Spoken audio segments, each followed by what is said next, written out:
Kain tayo guys. Ito na, wala na yung lasa niya. Oh.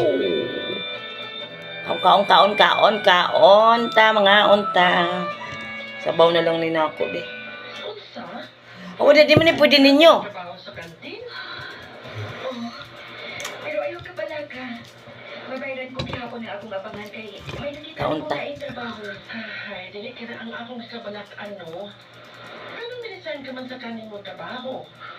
May kaaway ka ba dito? Oo. Pinakso.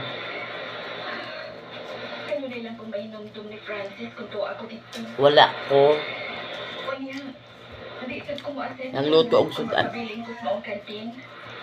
Paminaw ko. Masamot kong kabubo dito. Balik-balik lang ang trabaho. Huwag ko'y bago na kasunan. Ay, noon. Naku, sabi ito, nagkano naman ko nga mangita trabaho. Ay, misa mo, tawag ka na ko rin akong puso. Dali ako sa bahay. Ay, Ang kabay.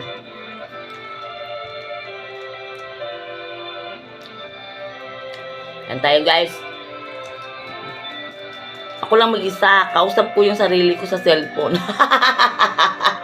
Kakaloka. Oo nga, matulog ako ulit. Parang sa totoo lang. Sakit ang ulo ko.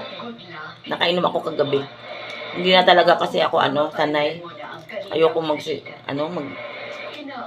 yung inom na yung punipuros na ko lang sa sarili kong uminom. Kumakituloy ulo ko. Na-enjoy ko na lang yung matatanda kagabi. Oo. Binilhan ko sila ng isa lang pero may pera naman siya. Si Teodoro nagbili ng 2. Tapos tatay din. Ikaw ba no? Mura ka siguro talaga ka babae mo ako tuyok sa kong pagkanto sa syudad. Ay, wa mo pa gani insulti. Gibati ko na ka na iho. Inahan ko nimo. O wa kay ikatago na ko. Oo. Tambo ko ayo ang kuan. Tambo kayo ang lambay, ang crab. Sorry anak.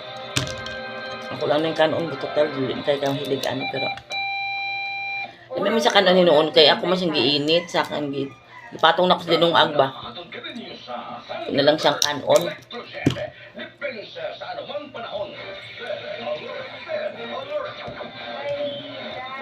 Yan ay pritong eggplant.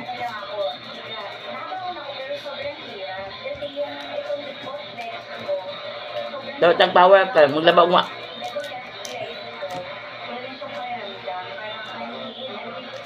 Walang juga sili.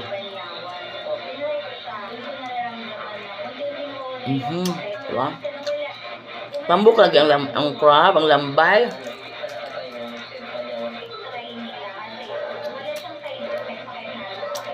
Walang gawa. Hindi lagi na pwede ni mo. Makakagid ni ninyo lang din. Mukbang.